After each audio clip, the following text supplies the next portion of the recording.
안녕하세요. 커피앤톡입니다. 오늘도 와주셔서 감사드리고요.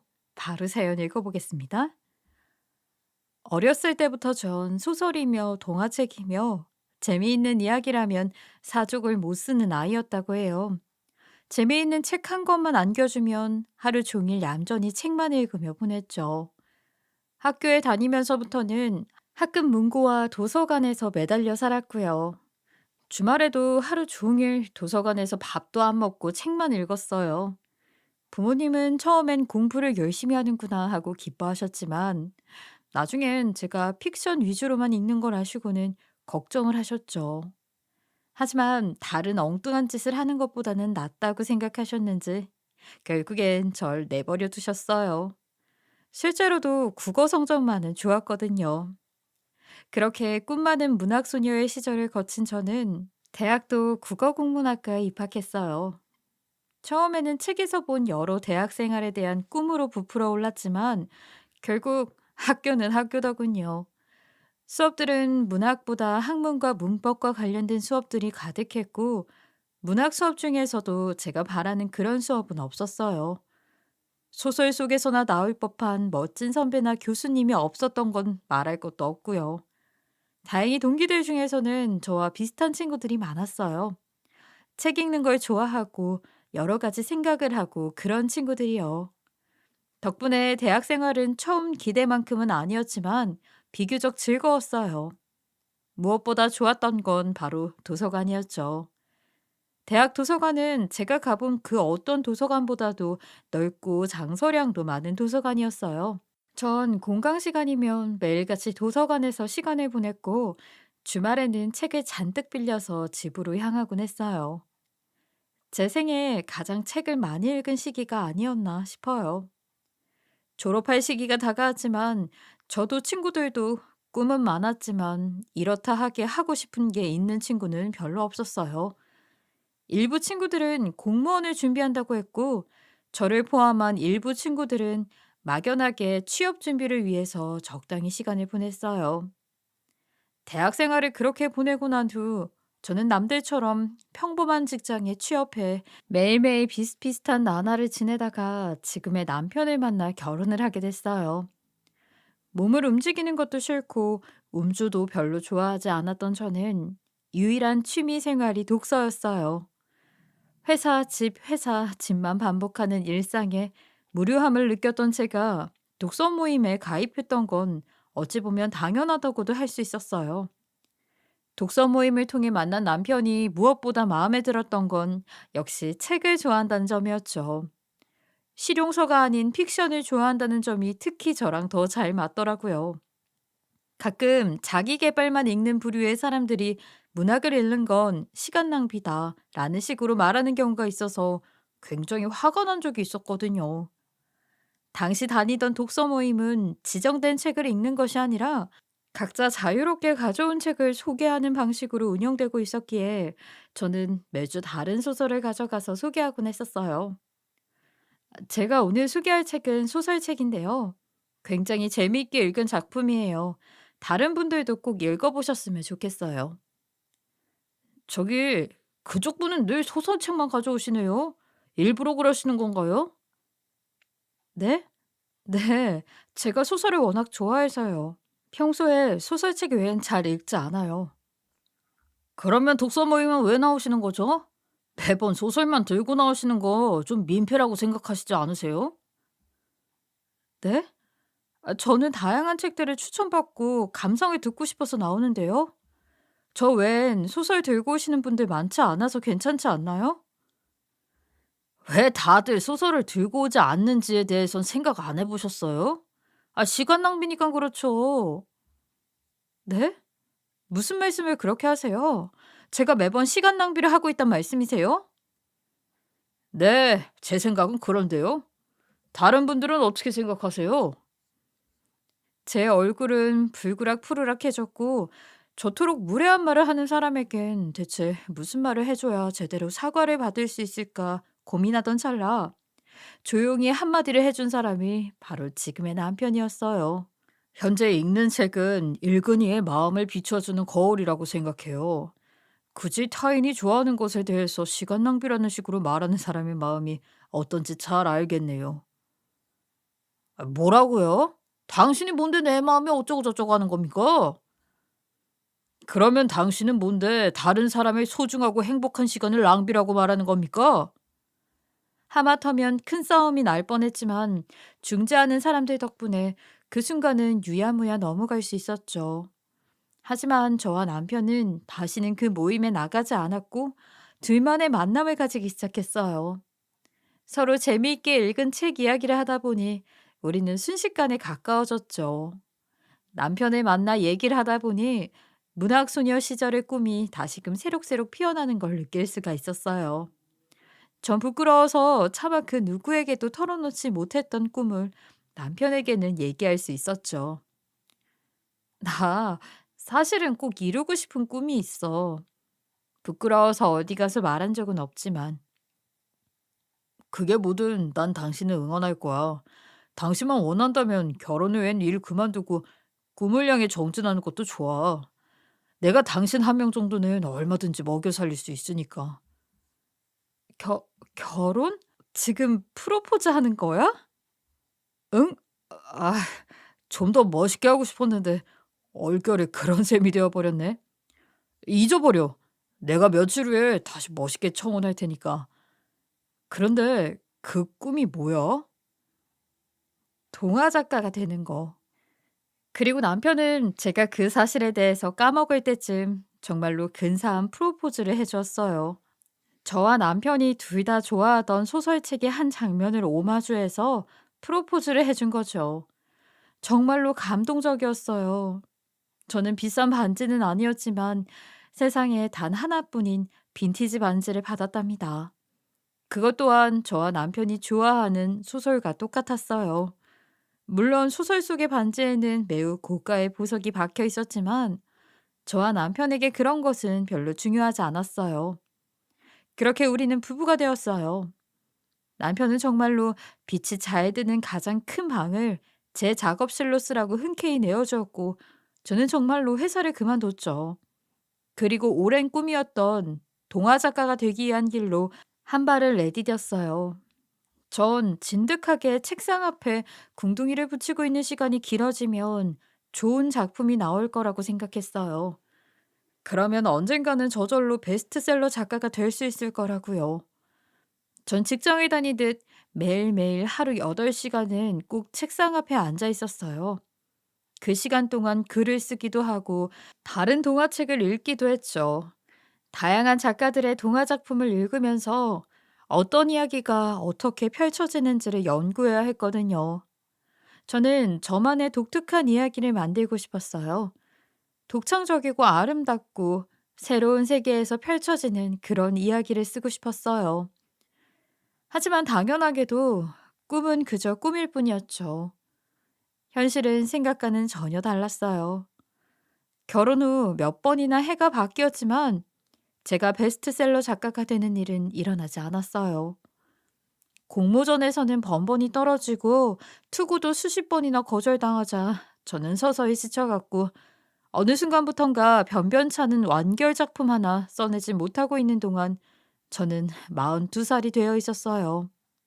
하지만 다정한 남편 덕분에 전 여전히 꿈속에서 살고 있었죠. 저의 생일을 맞이해서 온 식구가 저희 집에 모인 날이었어요.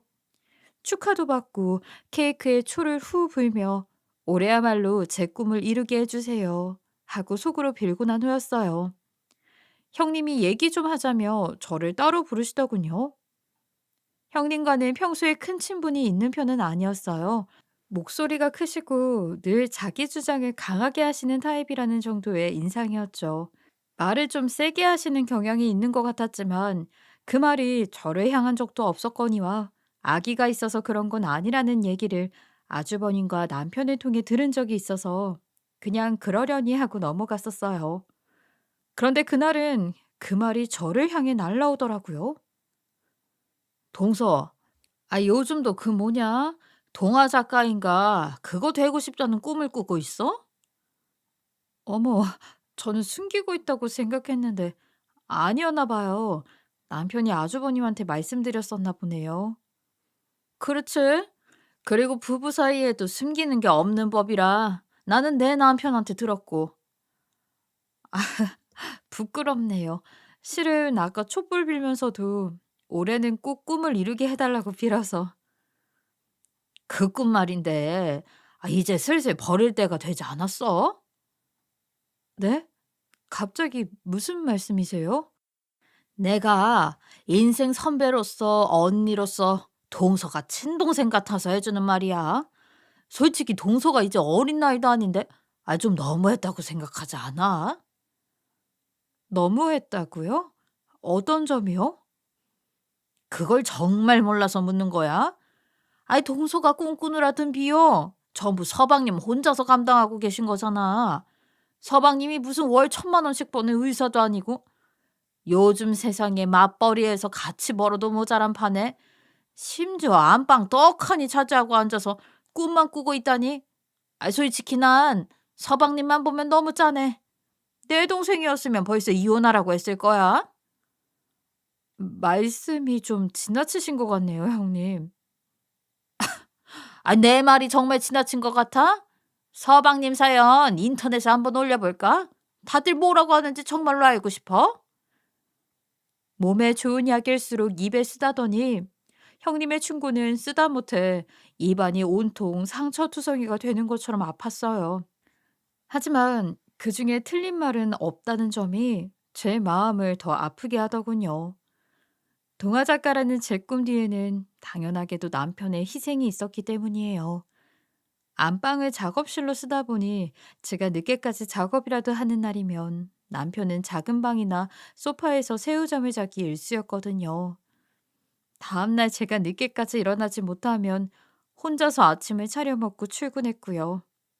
돌이켜보니 그런 배려들을 너무 당연하게 받고 있었던 것 같더라고요. 새삼 남편에 대한 고마움과 사랑에 눈물이 핑 돌더군요.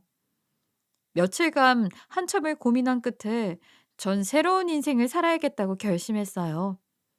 남편에게는 너무 오래 신세를 져 미안한 마음뿐이었죠. 남편은 다소 의아했지만 어떤 선택이든 저를 존중한다고 그동안 고생 많았다는 말로 저를 또 울리고 말았어요. 여보, 나 할 말이 있어.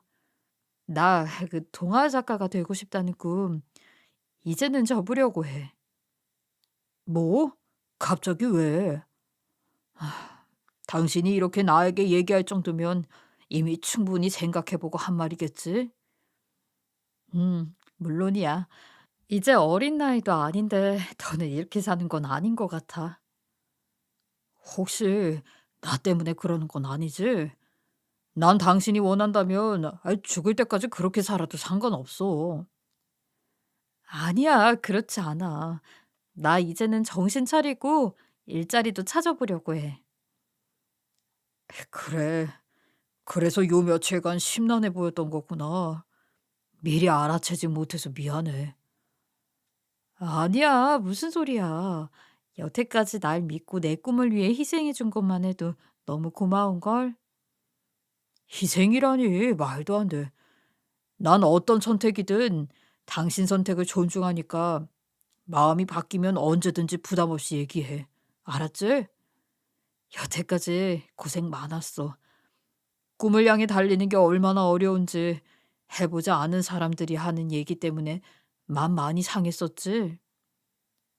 여보, 나한텐 정말 당신뿐이야. 친구를 해준 형님에게 제 마음을 전하자 형님은 잘했다며 제 결심을 칭찬해 주셨어요. 그러고는 제가 할 만한 일을 찾아봐 주겠다며 발벗고 나서 주셨죠. 저는 그렇게 마흔 둘이 되어서야 저 자신을 가두고 있던 우물에서 빠져나와 세상 밖으로 나오게 됐어요. 동서, 혹시 모델하우스에서 분양 상담해주는 일에 대해서는 어떻게 생각해? 네? 어떻게 생각하다니요? 직업적으로 말씀하시는 거예요? 응. 내가 아는 사람이 그런 쪽에서 일해서 동서를 추천해 줄 수 있을 것 같거든. 제가요? 근데요, 형님, 제가 부동산에 대해서 아는 것도 하나도 없는데요. 그걸 할 수 있을지 모르겠어요. 처음부터 다 아는 사람이 어딨어. 처음에 교육해 주니까 그거 듣고 그대로만 하면 돼. 도홍서는 평소에 말하는 투가 늘 차분하고 또 일목요연하게 말을 잘하잖아. 딱히 사이가 나쁜 사람도 없지? 대인관계랑 그 커뮤니케이션 능력이 가장 중요하거든. 내가 보기엔 동서한테 딱 맞을 것 같은데. 그렇게 저는 형님의 추천으로 모델하우스에서 분양 상담을 해주는 일을 하게 됐어요. 제가 하게 된 일은 기본적으로 상담과 안내였지만 모델하우스 관리도 틈틈이 해야 했고 어찌됐든 고객들을 대상으로 분양을 받게끔 계약을 유도해야 했어요. 이른바 말발이 중요했죠. 처음에는 참 많이 헤맸어요. 상담을 하려는 고객을 앞에 두고 용어를 잘 몰라 인터넷에 급하게 검색을 하기도 했어요. 하지만 시간이 지나면서 이 일이 제 적성에 잘 맞는 것 같다고 느끼기 시작했어요. 물론 상품 자체가 괜찮아서였겠지만 저는 실적이 좋은 편이라고 칭찬도 받고 마케팅 팀에 본격적으로 입사해보지 않겠냐고 제의까지 받았어요. 각종 이벤트나 프로모션을 기획하고 진행해서 본격적으로 고객을 유치하고 관심을 끌어보지 않겠냐는 거였죠. 제의를 받은 날은 너무 기뻐서 남편과 집에서 조촐한 파티도 열었어요. 제가 뭔가 해낼 수 있다는 성취감을 느껴본 게 너무 오랜만이었던 것 같아요. 심지어 형님은 일 시작하고 얼굴이 좋아 보인다고 말씀하시기도 하더라고요. 동서, 요즘 뭐 좋은 일 있어? 아, 요즘 얼굴이 활짝 피운 것 같아. 더 예뻐진 것 같기도 하고. 형님도 별 말씀을 다 하세요. 다 형님 덕분인 것 같아요. 나? 내가 뭘 어쨌길래? 형님 덕분에 일 시작하고 매일 밖에도 나오고 화장도 하니까 더 좋아 보이는 것 같아요. 그전에는 제가 글 쓴답시고 집에만 있었잖아요. 요즘은 햇볕도 많이 쬐서 그런지 매일매일 기분이 참 좋아요. 그 참 듣던 중 반가운 소리네. 적성에 잘 맞는 것 같아서 다행이다. 남편도 제가 활기차졌다며 좋아할 정도였죠. 진작에 일을 시작할 걸 하는 생각이 들었어요. 거기다가 알면 알수록 보이고 또 보인 만큼 알게 되는 게 바로 부동산이라는 분야더라고요. 제 눈에 뭔가가 조금씩 보이게 된다는 게 너무 신기했고 또 이 일이 누군가의 보금자리를 마련해 준다는 뿌듯함도 있었어요. 결국 저는 마케팅 팀의 제의는 거절하고 좀 더 넓은 세계로 뛰어들 결심을 했어요. 바로 공인중개사 자격증 준비를 하게 된 거죠. 계약을 잘 못해서 발을 동동 구르며 잠 못 드는 사람들 이야기를 직접 듣다 보니 피부로 와닿는 게 많더라고요. 꼭 실제로 공인중개사가 되지는 않더라도 배워두면 누군가를 돕는 데 쓰일 수 있겠구나 싶었어요. 학원도 다니고 틈틈이 모델하우스 일도 하면서 저는 바쁘게 산다는 게 이런 거구나 하는 걸 처음으로 느껴본 것 같아요. 결혼 전에 다녔던 직장은 매일 정시에 출근해서 정시에 퇴근했었고, 소위 물경력이라고 할 수 있는 단순한 잡무 위주의 일을 반복해서 할 뿐이었거든요. 결혼 후에는 매일 책상 앞에 앉아 있을 뿐이었고요. 저 스스로도 삶에 활기가 넘친다는 걸 느끼게 됐어요. 오랜만에 뭔가를 배우려니 머리가 굳어서 조금 힘들긴 했지만, 새로운 걸 배우는 게 이렇게 재미있다는 걸 처음으로 느꼈던 것 같아요. 공부가 제일 쉬웠다는 말이 거짓말이 아니었더라고요. 또 제가 번 돈으로 학원비를 내는 것 또한 신기한 경험이었어요. 결혼하기 전에 월급은 거의 다 저금했었거든요. 그렇게라도 하지 않으면 결혼도 못했을 거예요. 집안 형편이 썩 넉넉한 편은 아니었거든요. 노후 대비를 해놓으신 것만으로도 감사한 일이었죠. 하지만 공부 과정이 즐거운 것과는 별개로 시험 자체는 만만하게 볼 게 아니더라고요. 지원하려면 기본적인 자격이 필요했고 필기에 실기에 면접까지 그리고 이 모든 것에 다 붙은 후에도 교육원에서도 별도의 교육 과정을 이수해야 했어요. 당연한 얘기지만 부동산의 기본 개념, 관리 중개, 그리고 관련한 법률을 모두 알아야 했어요. 실기 시험에서는 실제로 계약을 하는 것 같은 상황을 만들어 놓고 시험을 치르더군요. 실제 매물과 등기를 살펴보고 계약서도 작성하고요. 모델하우스에서 상담을 해줬던 게 많은 도움이 됐어요. 그렇게 제법 오랜 시간을 들여서 저는 드디어 공인중개사 자격증을 딸 수 있었답니다. 여보, 이것 좀 봐. 이게 뭐게? 나 공인중개사 자격증 나왔어. 와, 이렇게 나오니까 꼭 상장 같네. 당신 정말 대단하다. 공부 시작한 지 얼마 되지도 않았는데 벌써 이렇게 자격증을 따다니. 당신 정말 존경스럽고 멋져. 쑥스럽네. 당신이 그렇게 말해주니까 너무 기쁘다. 더 보람차게 느껴져. 액자에 넣어서 거실 한복판에 걸어두자. 언제든지 볼 수 있게. 아이, 그건 좀 쑥스러운데. 뭐가 쑥스러워? 난 당신이 너무 자랑스러운데? 남편은 제가 공인중개사 자격증을 따자마자 표구를 해서 거실에 걸어두었어요. 오는 사람들마다 붙들고 자랑을 해대서 제가 정말 부끄러울 지경이었죠. 그렇게 갓 공인중개사 자격증을 땄을 무렵 형님네 친정 부모님이 돌아가시게 됐어요. 워낙 연세가 많으셨고 시골에서 농사 짓다가 조용히 돌아가셔서 장례식장의 분위기는 마냥 침울하지만은 않았죠. 오히려 전체적으로 어쩐지 들뜬 분위기였어요. 친척들이 모여서 수군거리는 내용을 들어본 바 친정 부모님이 숨겨두었던 유산이 있었다고 하더군요. 조용히 농사만 짓던 분들이라 전혀 생각지도 않았던 거액이라고 했어요. 아이 세상에 농사만 짓던 양반들이 어떻게 그런 거액을 손에 쥐고 있었대? 다른 지역에 사뒀던 땅이 있었다나 봐. 아, 그런데 거기가 재개발을 하게 돼서 세상에. 아이 그럼 대체 몇 배로 늘어난 거야? 최소한으로 잡아도 수십억 대 아냐? 외동딸인데 완전히 로또 된 셈이네. 아이 요즘 로또는 1등이라도 10억이 채 안 된다던데 로또 1등이 몇 번이나 된 셈이야. 몇 달 뒤 형님네는 평생 소원이던 펜트하우스로 이사 갈 준비를 하게 됐다며 연락을 해오셨어요. 너무 행복해 하시더군요. 들뜬 목소리에 제가 집을 산 것보다 더 기쁜 마음이었지만 저는 요즘 부동산이 침체기이기도 하고 거액이 생기자마자 집을 사는 건 조금 성급한 게 아닌가 하는 마음에서 형님에게 괜찮겠냐는 말을 건넸죠. 그런데 여기서 형님의 심기가 상한 모양이었어요. 형님, 제가 얼마 전에 공인중개사 자격증을 땄잖아요.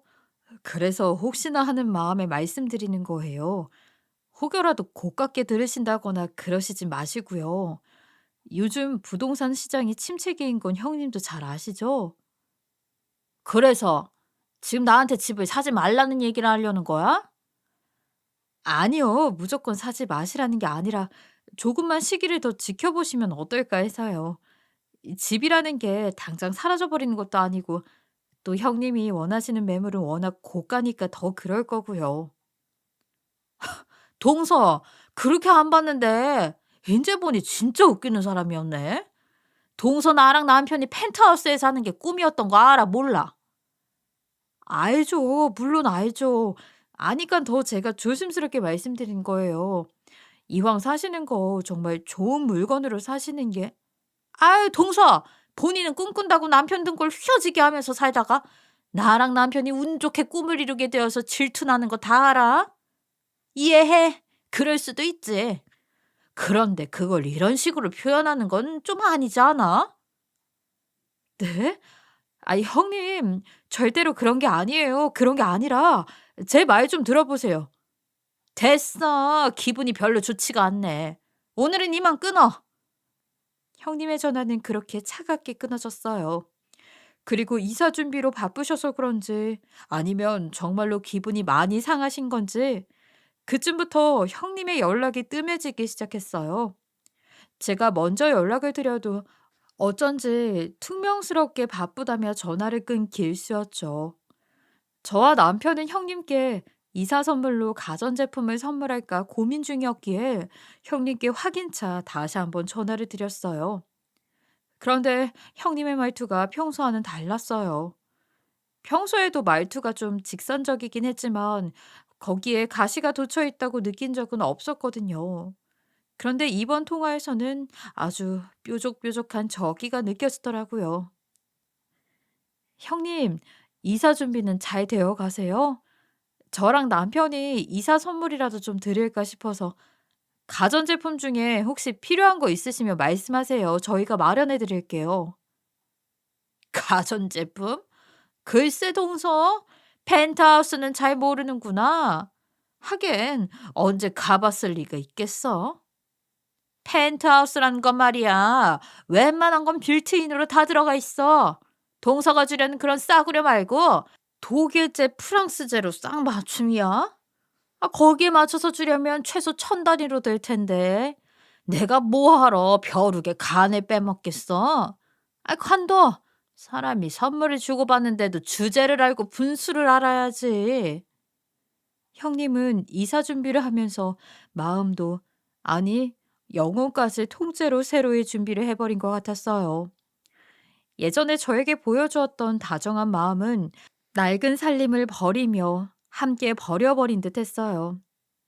시장에 들렸는데 동서 생각이 나서 하면서 찐빵이며 만두 같은 걸 사오시던 형님은 어느새 온데간데 없이 사라지고 없었어요. 제가 아무런 말도 못하고 있자 형님은 제가 그 액수에 기가 막힌 걸로 생각하셨는지 다시 한번 비아냥대며 코웃음을 치시더군요. 기존의 살림 다 버릴 거니까 그중에 필요한 거라도 있으면 가져가. 폐기물 비용이 생각보다 비싸더라고. 그거나 아껴주면 그나마 나한테 도움이 될 수 있지 않겠어? 며칠 뒤 저는 형님에게 해줄 수 있는 걸 다시 고민하기 시작했어요.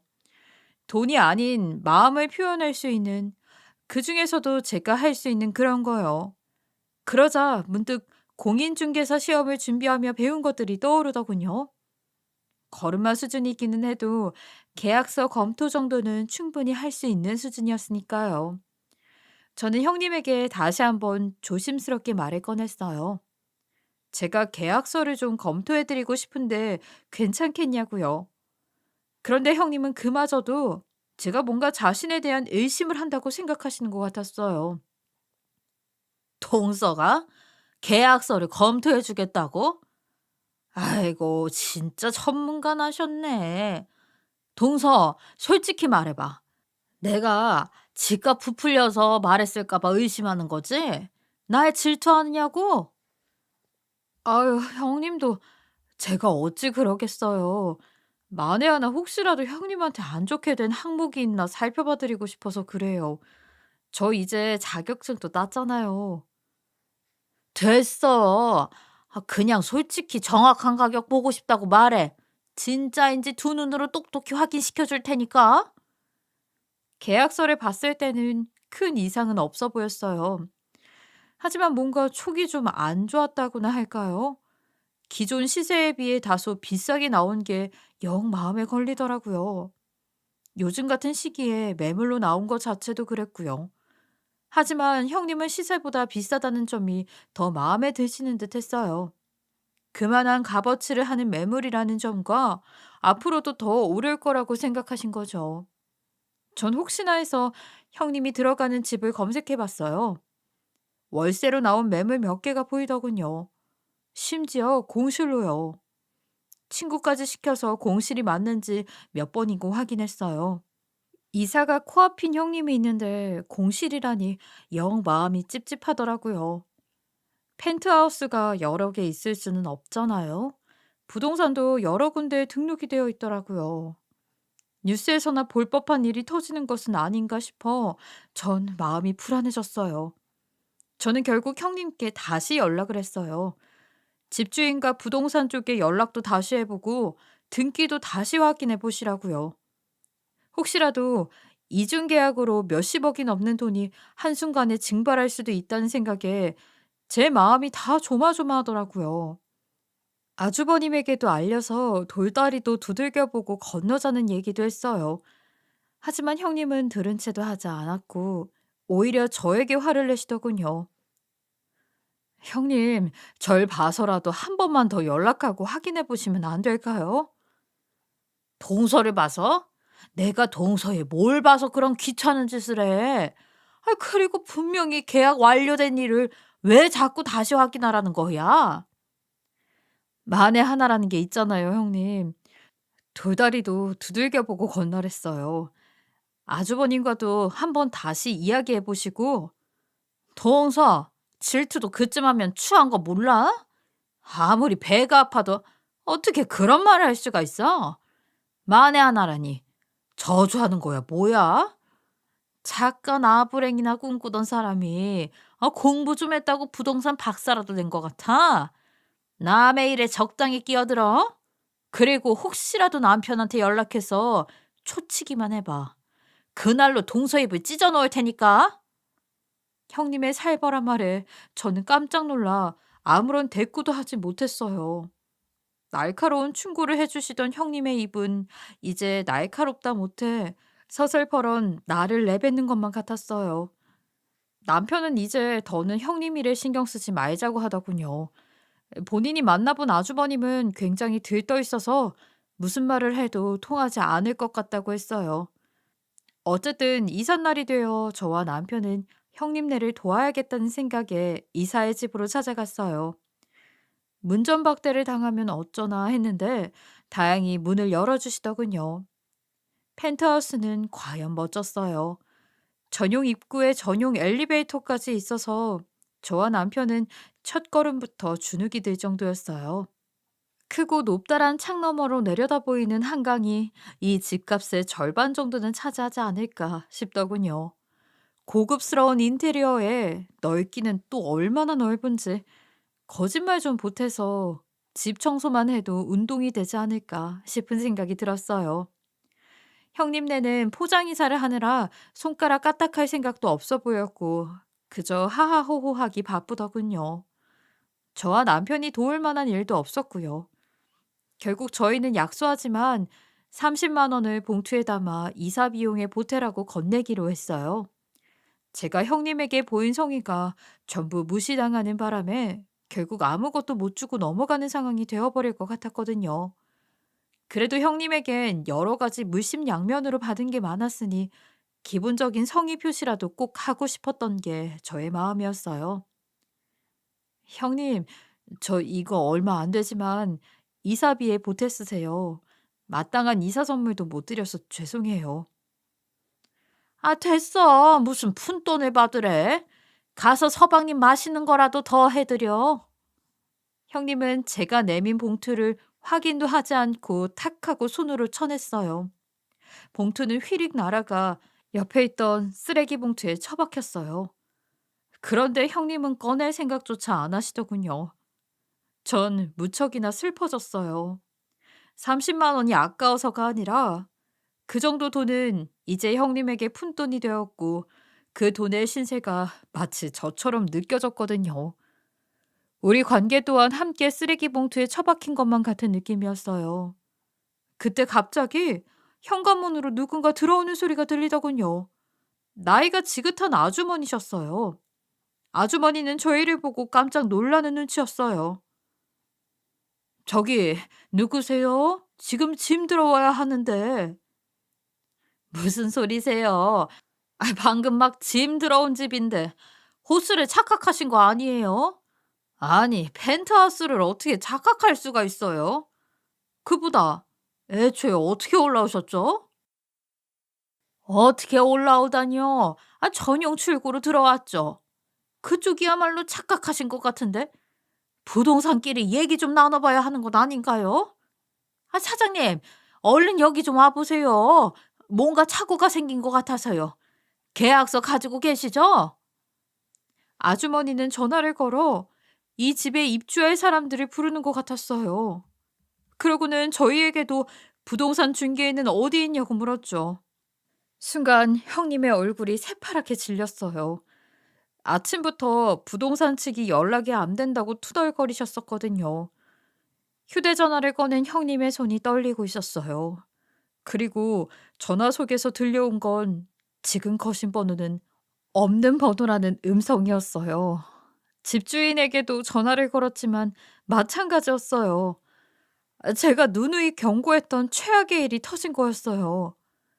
이중 계약이 돼서 다른 부부가 입주하겠다고 온 거였죠. 뒤늦게 온 부부는 부동산 중개인을 대동해서 잔금을 다 치렀다며 난리를 쳤지만 형님네는 한 발짝도 물러서지 않았어요. 서로 계약서를 들이밀며 목소리가 높아지고 결국엔 멱살을 잡기에 이르렀고 급기야 형님은 경찰을 불렀어요. 그 와중에 경찰을 부른 사이에 아주버님은 갑자기 목덜미를 잡고 쓰러지셔서 구급차까지 불러야 했어요. 고혈압이 도지신 거였죠. 형님은 멀쩡한 사람 죽인다며 난리가 났고요. 경찰들도 처음에는 곤란해했고 옆에서 지켜보던 저희는 안타까워했지만 답은 정해져 있었어요. 연락도 안 되는 부동산가 집주인, 반면에 처음부터 부동산을 끼고 온 부부, 심지어 형님이 계약했던 부동산은 어느새 사무실조차 사라지고 없더군요. 어안이 벙벙해하면서 형님네는 그 집에서 쫓겨나야 했어요. 짐은 길거리에 버려졌고 오갈 데 없던 형님은 이럴 리가 없다고 계속 중얼거리기만 했어요. 그 와중에도 전 보았죠.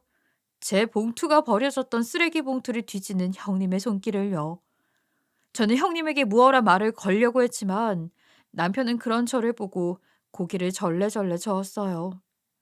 남편은 아무 말도 하지 않았지만 저는 남편이 무슨 말을 하려는 건지 짐작할 수 있었죠.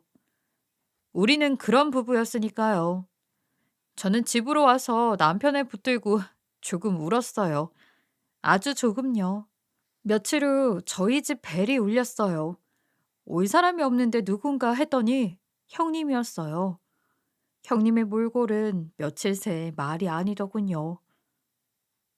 형님, 여기까지 어쩐 일이세요? 집은요? 어떻게 된 거예요? 그걸 말이라고 물어? 다 날라갔어. 싹 다. 아무것도 남은 게 없지. 그 후 며칠간 친척집을 전전했어. 잘 곳이 없어서 외양간에 돗자리를 깔고 잔 날도 있었어. 세상에, 형님. 형님은 한참을 자신의 신세 한탄을 한참 동안 늘어놓았어요. 저는 그저 고개를 끄덕이며 형님을 위로해 주는 수밖에 없었죠. 형님은 그러고도 한참을 머뭇거린 끝에 아주 어렵사리 돈 이야기를 꺼냈어요.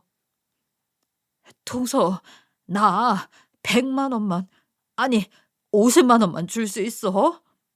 아, 왜? 나 이사할 때 집들이 선물 주겠다고 했었잖아. 가전제품 주고 싶다고 했었잖아. 그 가격만큼 현금으로 좀 줄 수 없을까? 아니면 가능한 얼마라도 좋아. 단돈 10만 원이라도. 당장 묵을 데가 없어서 그래. 짐들 곳도 없고. 아유, 어떻게 몸을 낼 데가 있어야 일자리라도 구해볼 수 있지 않을까 싶어서 말이야. 정말로 외양간에서 주무셨는지, 그리고 제대로 씻지도 못하셨는지 머리카락에 지푸라기가 붙은 형님을 보니 치근하긴 하더군요. 일자리를 찾아보신다는데 잘 되실지는 걱정이 되고요. 하지만 저의 마음은 예전과는 너무 달라져 있었어요. 형님이 펜트하우스에서 쫓겨나던 날, 그날로 제 마음은 굳게 닫혀버렸거든요. 전 단호하게 형님께 말씀드렸어요. 형님, 제 푼돈 받지 않겠다고 쓰레기 봉투에 버리신 게 불과 며칠 전이에요. 그런데 인제 와서 저한테 돈을 빌려달라고요? 그날 쓰레기 봉투에서 제가 드렸던 돈 주워가는 거 이미 봤어요. 그래 놓고 집들이 선물로 받을 물건만큼의 액수를 달라는 말씀이 지금 나오세요? 동서, 지금 내 상황 몰라서 이래? 다 알잖아. 나 지금 정말 힘든 상황이야. 그래서 이렇게 부탁하는 거잖아, 부탁. 내가 원래 이런 성격 아닌 거 알잖아. 형님, 원래라는 건 없어요. 사람은 더불어 사는 존재예요. 사실 전 그걸 잘 몰랐지만 형님 덕분에 사회생활하면서 그걸 참 많이 느끼게 됐어요. 거기에 대해서는 지금도 감사하고 있어요. 그런데 형님은 이런 순간에도 "내가 원래 이런 사람이라고." 말씀하시고 계시네요. 동서, 무슨 말이 하고 싶은 거야? 돈이 주기 싫으면 그냥 싫다고 해. 형님, 외양간에서 주무셨다고요? 그거 참 엄청난 교훈이 되셨겠네요. 소 잃고 외양간을 고치려 해봤자 소도 없고 외양간을 고칠 수조차 없는 상황이 되신 느낌이 어떠세요? 쓰레기 봉투에 돈은 쉽게 줄 수 있으셨겠지만 인간관계란 그런 게 아니에요. 형님이 저한테 그러셨잖아요. 사람이 주제를 알고 분수를 알아야 한다고요. 다시는 절 찾아오지 마세요. 저희 남편도요. 고작 돈 때문에 귀를 닫고 눈을 감고 주변을 무시하게 된 형님의 행동은 참으로 좋은 반면 교사가 됐어요. 만약 전세 사기를 당하지 않으셨으면 형님이 이보다 더한 짓을 하셨을 것 같아 모질게 끊어냈어요. 제가 한 말을 단 한 번이라도 귀담아 들으셨다면 일어나지 않았을 일이니까요. 저보고 그래도 그렇지 형님을 좀 도와주지 그랬냐는 분도 물론 계실 거예요. 그건 남편이 저 몰래 좀 도와준 것 같아요. 저는 알고는 있지만 그 부분까지 뭐라고 할 생각은 없습니다. 알면서도 눈 감고 있어요. 수십억을 날렸다고 해서 배 아파하지 마시고 반성을 하시게 되시는 날이 오시면 좋겠어요. 진심 어린 마음과 얼굴로 사과를 하러 오신다면 그때는 저도 뭐 긍정적으로 생각할 의향이 있으니까요. 여러분들도 갑자기 생긴 큰 이익에 눈이 멀어 소중한 사람을 잃지 않으셨으면 하고요. 올해도 원하시는 일 다 이루시고 부자 되시길 바랍니다. 감사합니다. 지금까지 커피앤톡이었습니다. 오늘도 끝까지 함께 해주셔서 감사하고요. 다음 영상으로 또 찾아뵙겠습니다.